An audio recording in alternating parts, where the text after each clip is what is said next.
Hello friends, welcome or welcome back to my channel. My name is Danny and today we're going to go through another book haul. I have purchased 10 books for my collection since I last talked to you guys, and I am excited and scared because this means I'm probably going to have to reorganize my shelves again in order to make room, but I am excited for so many of these. So we're just going to get started. I am going to show you guys probably the paperback editions that I got first, and then I will go into the hardback.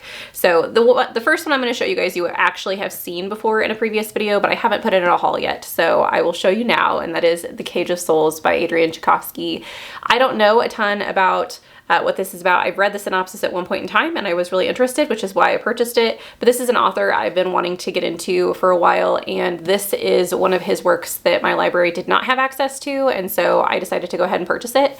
It is quite chunky, but it's one that I put up for potential for one of my analytical videos, like a deep dive into one of Adrian Tchaikovsky's books. So that might come, or I might read this before that. We'll see what happens, but I'm excited to add this one into my collection.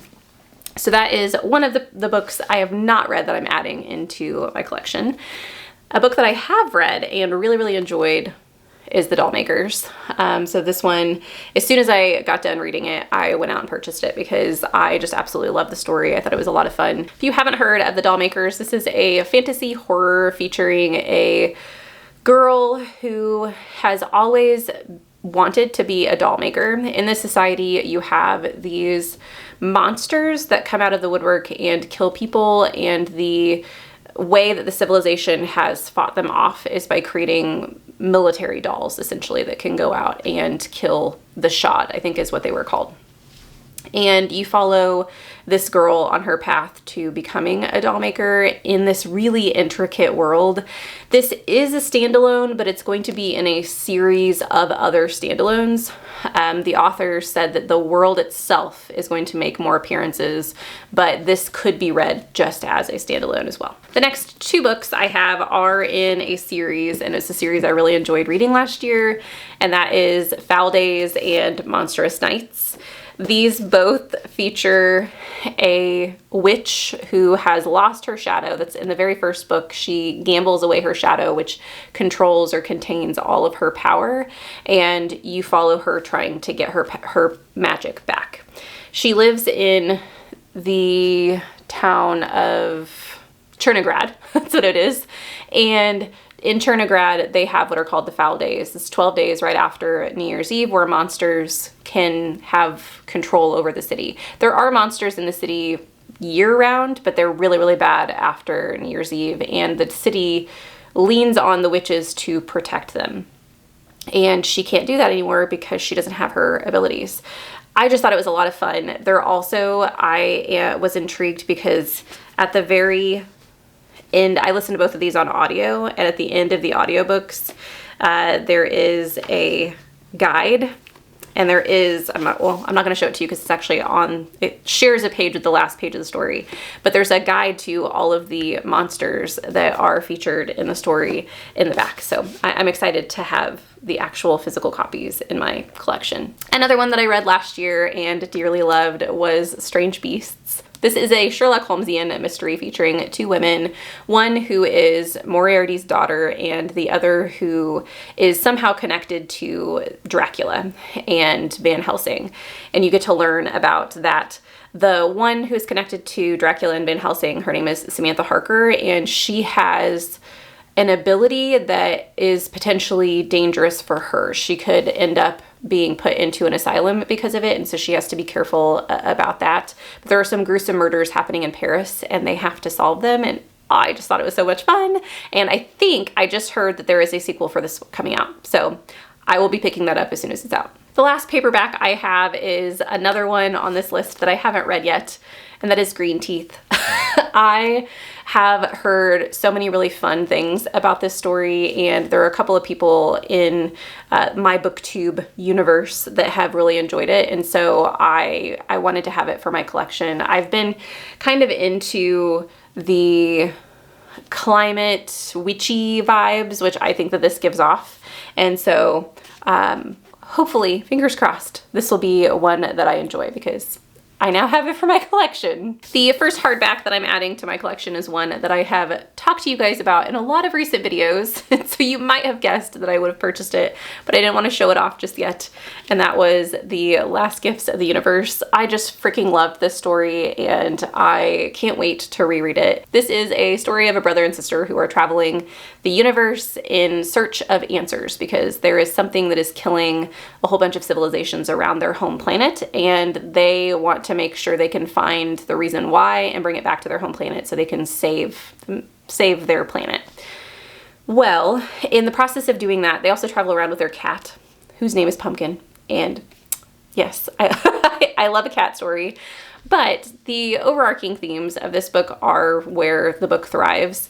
It is an exploration of humanity and of legacy and grief, and it was absolutely fantastic. Not what I was expecting. I definitely thought this was going to be more of a kind of fluffy sci-fi, you know, given the vibes of the cover. And it is that to a certain extent, but it has some really hard-hitting topics that I really appreciated. So definitely one of my favorite books so far this year. Next, I have a pre-order that I just got in the mail yesterday, and I am so excited to have the finale of the library trilogy in my possession.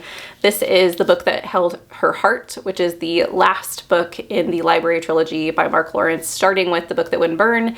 You guys know that was one of my favorite books from 2023, and The Book That Broke the World was an excellent story that I read last year. It didn't make my top list, but it was still absolutely fantastic. So I can't wait to see how Mark Lawrence wraps up this really intricate story that we've been told. The Book That Wouldn't Burn, which is the first book in the series, follows two main characters who are in different sides of civilization, we'll say. One of them lives on the outskirts of the city in the dust and is taken to the city by circumstances, and she has to deal with a lot of prejudice in building her way up through society. The other one lives in a library. His entire family has been imprisoned in the library, and he is trying to find his way out, and their stories are intertwined in this just gorgeous, like, it's such an amazing way to tell a story. I'm just in love. I'm in love with the series. Next is another book that I have talked to you guys about quite a lot in the last couple of videos, and that is The Failures.